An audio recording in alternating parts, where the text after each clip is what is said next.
Okay, so a little bit of straight line revision. We're going to start off with finding the equation of a line from a diagram. So we've got a diagram here, and you can probably see that there are a few coordinates here that are quite easy to read. Now, to get the equation of a straight line, we need two coordinates. We've got different options here. We've got this one here, we've got this one here, we've got this one here, and we've got this one here that would all be easy to use coordinates, nice whole numbers. We don't want to work with decimals. This one here is the coordinate 0, 2. This one here is the coordinate 3, 4. Okay, we could also use 6, 6, or we could use minus 3, 0. So, totally up to you, but you only need two of them. And you know that I like to pick things where the numbers are relatively straightforward. So I'm going to pick 0, 2, and I'm going to pick 3, 4. So if we write those two down, then we've got the two coordinates we're going to use. To get the equation of a straight line, we have the formula y equals mx plus c, where m is the gradient, and that's what we're going to work out first, and c is where it crosses the y-axis, which we actually know. That's one of the points we've picked. It crosses the y-axis at 2, so in this case, we can already write down that we've got something x plus 2, so we just need to work out what that something, that m is. To get the gradient, m equals formula that we should know, one we have to remember for National 5 this year, y2 minus y1 over x2 minus x1.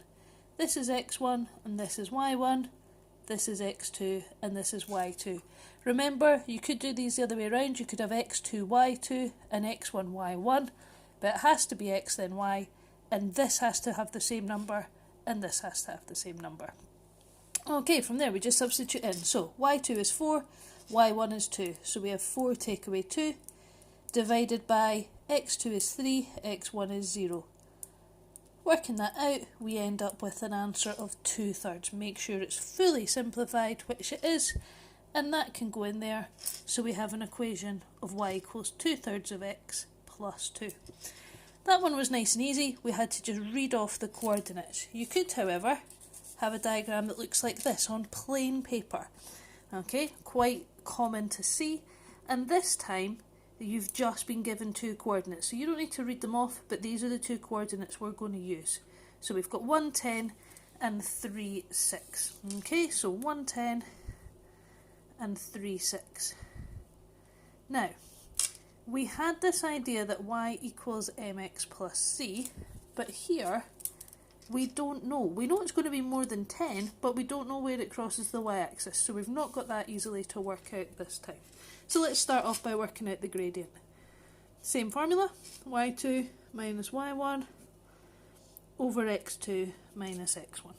Okay, so x1, y1, x2, y2.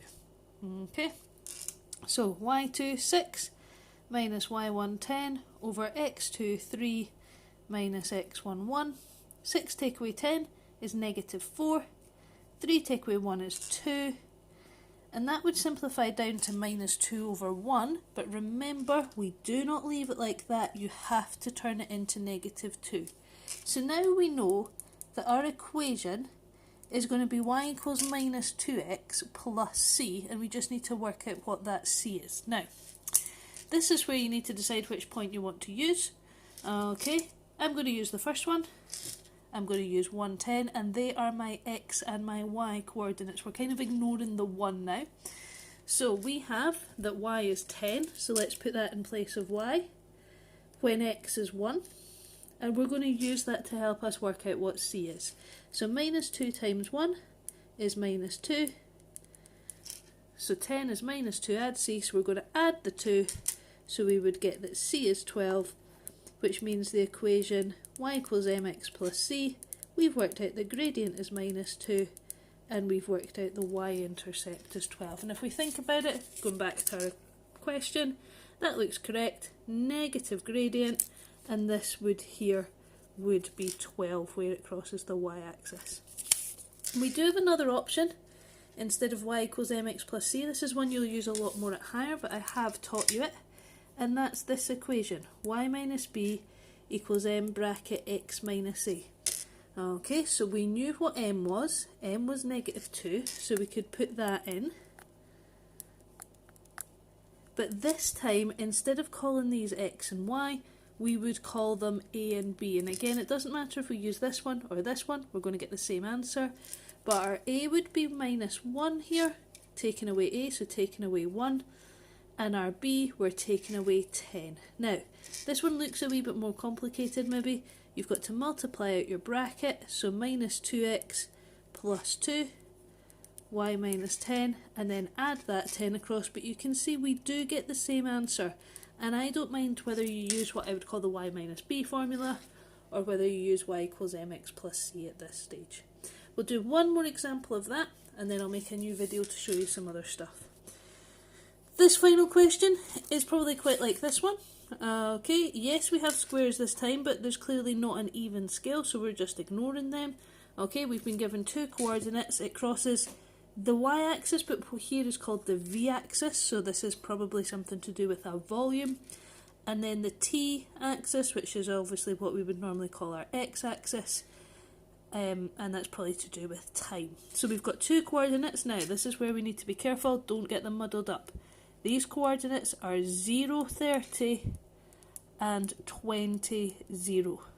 Remember, it crosses the x-axis when y is 0, and it crosses the y-axis when x is 0. Okay, we're just going to do the same thing. So, working out our gradient first of all, y2 minus y1 over x2 minus x1, so y1, y2, x1 and x2. So, y2 minus y1 is 0 take away 30. x2 minus x1, 20 take away 0. Minus 30 over 20, which is going to simplify down to minus 3 over 2. We do know where it crosses the y-axis, okay, effectively here, so it's probably easiest to use y equals mx plus c.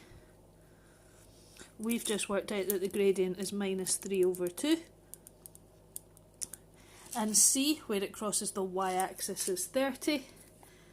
But we've got one final step here, folks. Looking back at our diagram, we didn't have y and x, we had v and t. So where I've got a y, I need to change that to a v. And where I've got an x, I need to change that to a t. So the final answer I should have is v equals minus 3 over 2t plus 3.